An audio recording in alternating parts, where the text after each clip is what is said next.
Saya dulu waktu jadi dokter umum ketika saya ketemu dengan pasien anak saya selalu menghindar. Riuh, pakai dosis, ngitung dosis. Ini apa sih gitu kan, kecil gitu ya. Karena saya nggak suka anak sebenarnya. Jujur saya nggak suka sebenarnya.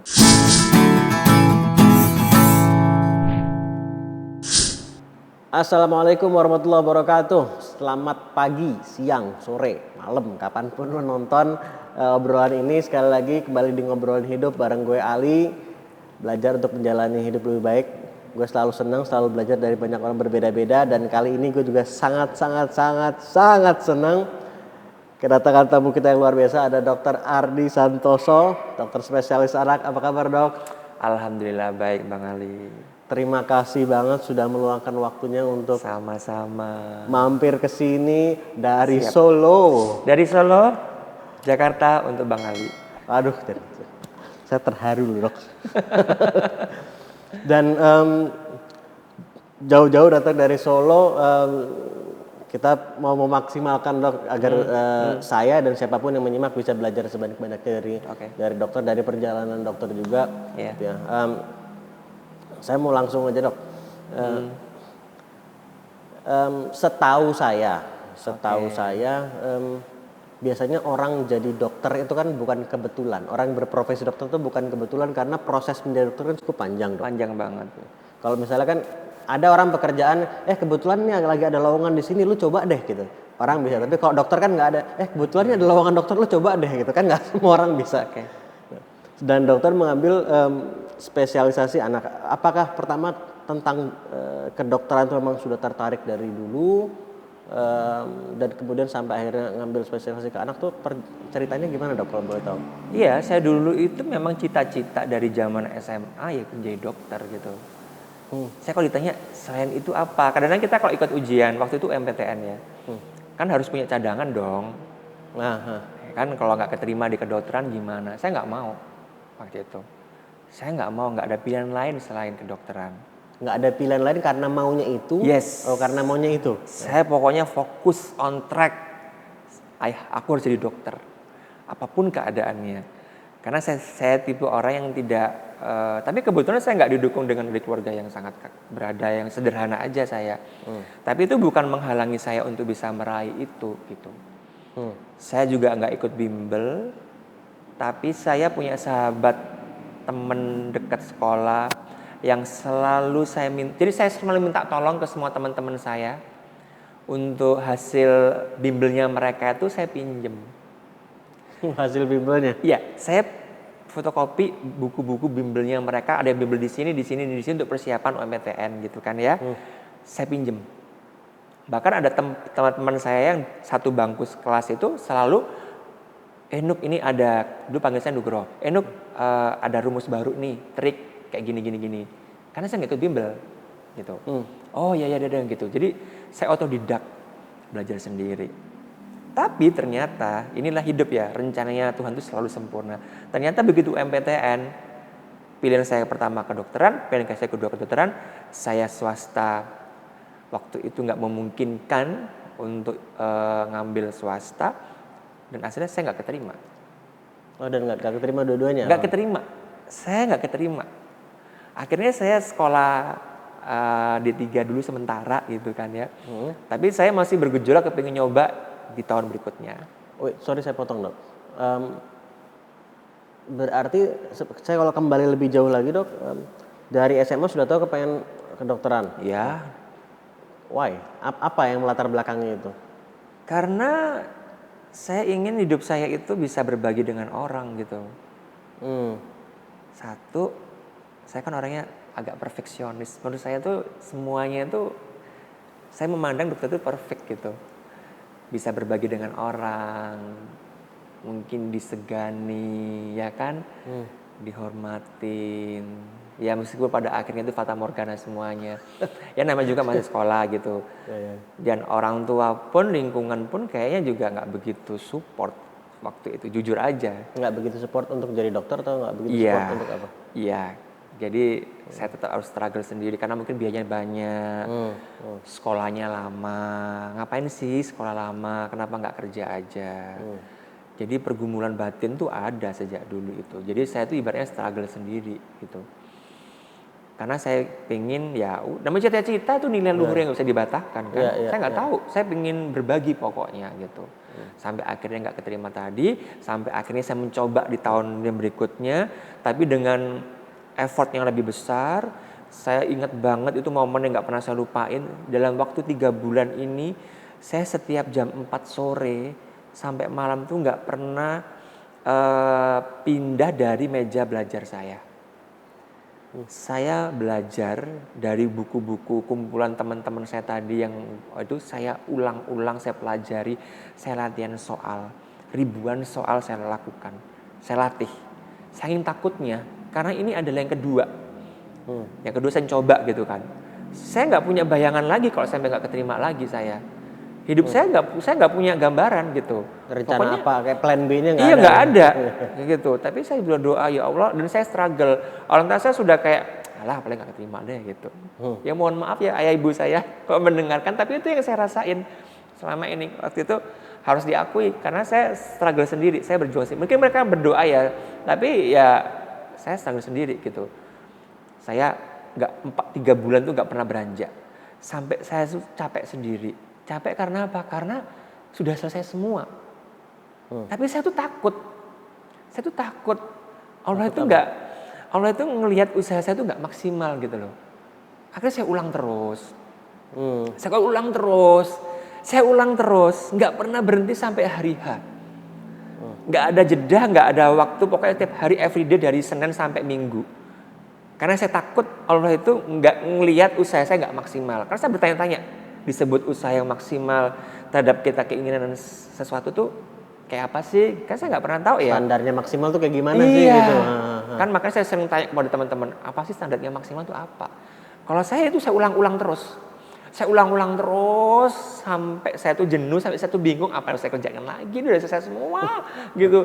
Tapi tetap saya lakukan sampai hari H. Tapi di situ saya juga melibatkan Tuhan. Pokoknya saya dalam titik karena udah lelah belajar kayak gitu. Ya sudahlah, kalau keterima ya alhamdulillah, nggak keterima ya sudah gitu. Mungkin saya menjalankan hidup yang lain. Tapi ya pokoknya saya banyak diem. Saya tuh kayak orang gila, nggak banyak ngomong, nggak keluar kamar. Saya puasa ngomong juga. Karena percuma saya ngomong, setiap saya ngomong ke orang, pasti orang ngomong, mungkin deh gitu. Membikin beban saya, hidup saya. Support system nggak begitu mendukung. Ketika pengumuman, saya cukup tenang sih sebenarnya. Karena saya dalam hati sebenarnya udah yakin gitu loh. Yakin saya udah berdoa komunikasi sama Allah, ya Allah, usaha saya udah kayak gitu loh. Saya tuh udah sampai nggak mengenal diri saya sendiri. Masa nggak kasihan sih sama saya. Saya udah gitu. Dari 4.500 peserta, nama saya ada di 120 orang yang keterima. Saya nggak nyangka juga. Meskipun saya di momen itu saya juga kecewa karena apa? Karena orang tua juga kayaknya agak ya biasa aja gitu loh.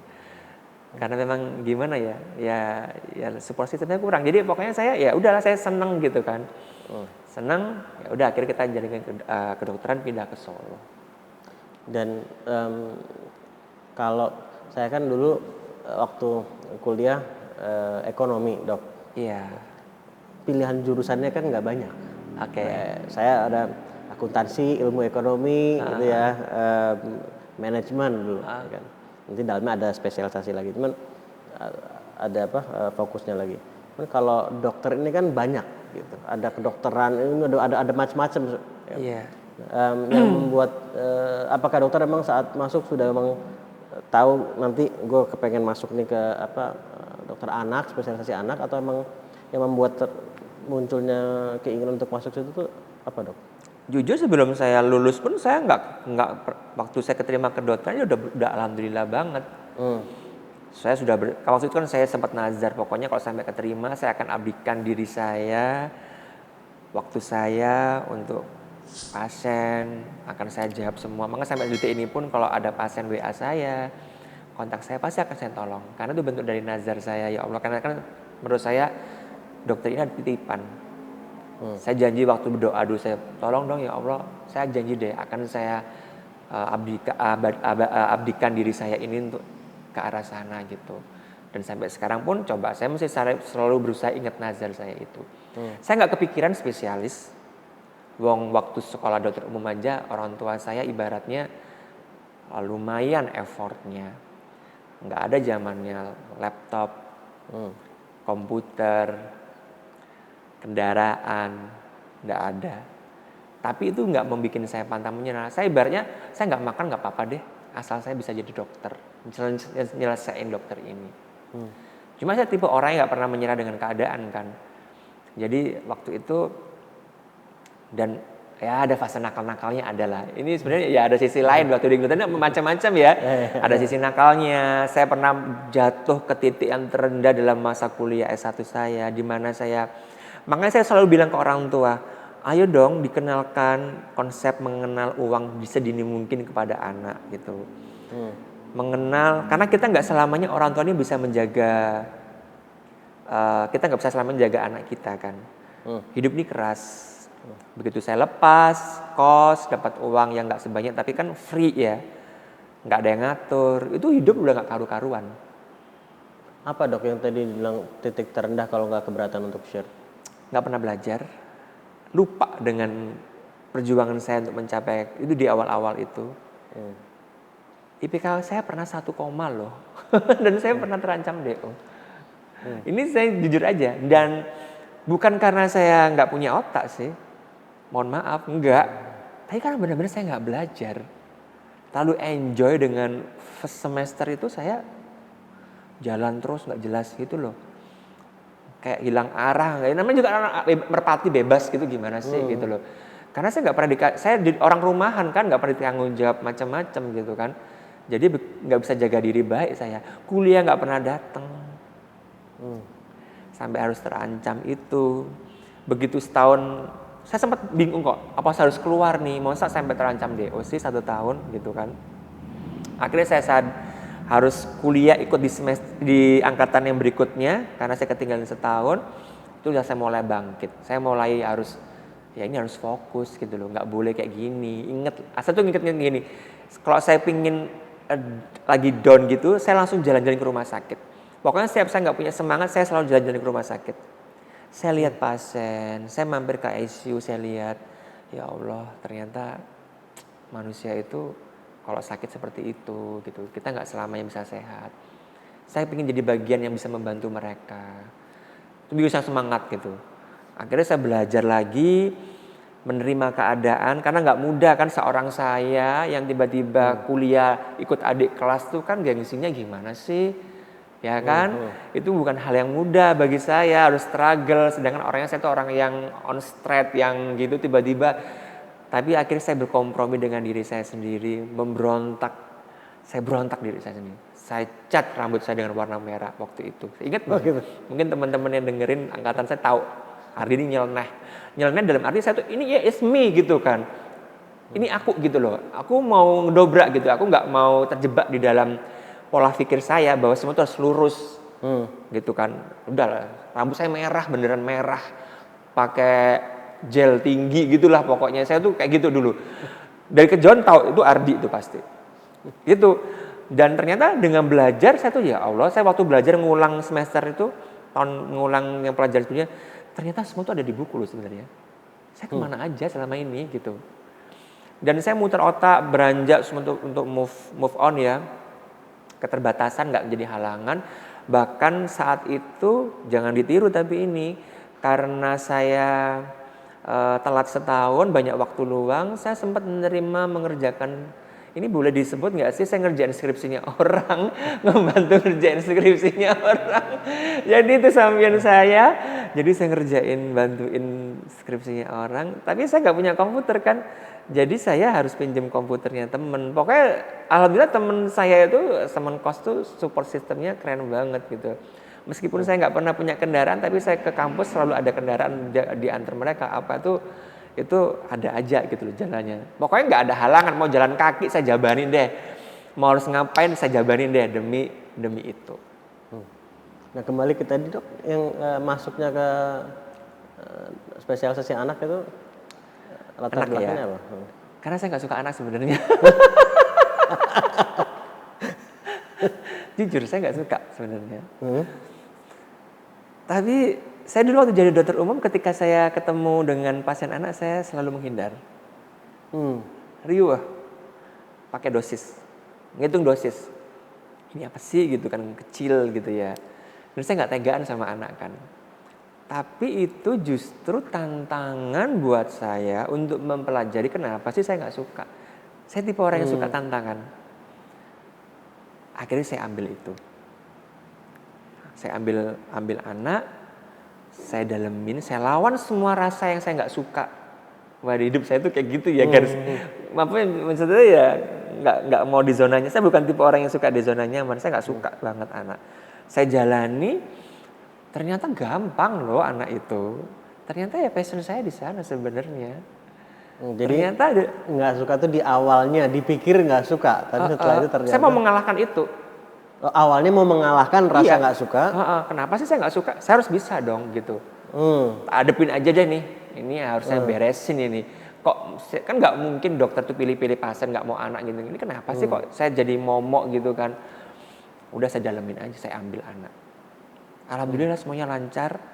Saya selesai nggak sampai 4 tahun. Jadi waktu itu dibantu banget dengan mertua saya.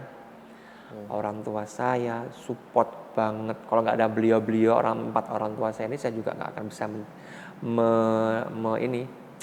menyelesaikan itu semua. Saya selesai cepat karena saya ngerasa saya harus cepat kerja.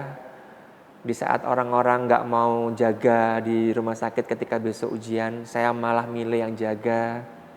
Biar di rumah sakit bisa sambil belajar, ada free internet, bisa ngetik gratis. Saya pokoknya apapun saya lakukan demi yang saya cita-citakan itu selesai, nggak mau lama-lama karena saya mau cari uang, karena tanggungan saya banyak, orang tua dan yang lain-lainnya. Ini masih lurus-lurus banget ya, ini masih maksudnya ya seperti itulah. Setelah saya masih mau sebelum lanjut setelah kuliah, cuman sedikit lagi dok. Setelah dokter masuk ke kedokteran, mulai kuliah gitu ya. Apakah sempat nggak merasa setelah masuk kok ternyata beda ya sama yang gue bayangin gitu? Dan dalam arti yang negatif gitu, artinya kok gue pikir kayak gini ternyata kok gue malah nggak suka ya, atau sempat nggak mengalami begitu? Atau kalau berbeda dalam arti seperti apa gitu? Bukan nggak suka sih. Ternyata memang nggak mudah ya. Nggak mudah, berat. Nggak semua bisa berjalan seperti apa yang saya inginkan. Jujur saya waktu menjalani S1, saya beberapa kali mengalami panic attack yang mengharuskan saya harus istirahat cuti. Karena di kedokteran ini kan berat ya. Jangan dibayangkan yang indah-indah. Makanya saya selalu bilang sama anak-anak saya, nggak ada di dunia ini hal yang indah-indah. Semuanya dinamis. Semuanya kalau masuk kedokteran terus nanti terus lancar, no. Nggak seperti itu. Kita ngadepin lingkungan, kita ngadepin temen dengan aneka ragam dari asalnya. Ya masih muda, cintalah, apalah yang nggak penting itu. Akhirnya bikin drop, bikin down, banyak hal yang nggak sesuai dengan apa yang saya inginkan. Dan itu bikin saya agak sedikit terganggu sampai saya ada gangguan panic attack, gangguan kecemasan. Tapi yang waktu itu mungkin saya nggak ngeh ini apa sebenarnya. Tapi saya sering masuk UGD gara-gara panik sebenarnya. Mungkin banyak nggak tahu, tapi saya benar-benar sering masuk UGD hanya karena panik. Nggak jelas tiba-tiba saya panik gitu. Tapi setelah sekarang tahu gimana dokter kemudian mulai mengatasinya, apa yang dilakukan gitu? Mungkin ada juga orang yang mungkin profesi lain, baik dokter juga ataupun profesi lain yang juga mungkin sedang mengalami situasi yang sama gitu. Tidak ada yang sulit di dunia ini kalau kita mau belajar. Tidak ada yang sulit kalau kita mau belajar, mau baca. Intinya itu. Jadi kalau sampai ada orang bilang, saya nggak bisa itu bullshit kalau menurut saya. Ada buku, baca buku. Seorang dokter spesialis yang ngambil PPDS ya, yang ngambil itu, kalau nggak baca itu nggak boleh. Kalau saya pribadi, maaf ini saya agak keras ngomong. Residen harus belajar, harus baca. Nggak ada dengan kata capek jaga di rumah sakit nggak sempat belajar, nggak ada. Karena harus belajar. Tanggung jawab kita ini besar. Kalau sampai buat yang mendengarkan lagi menjalani PPDS dan lagi nggak semangat, ingatlah ada jutaan, ratusan juta orang ini yang ingin berada di posisi Anda.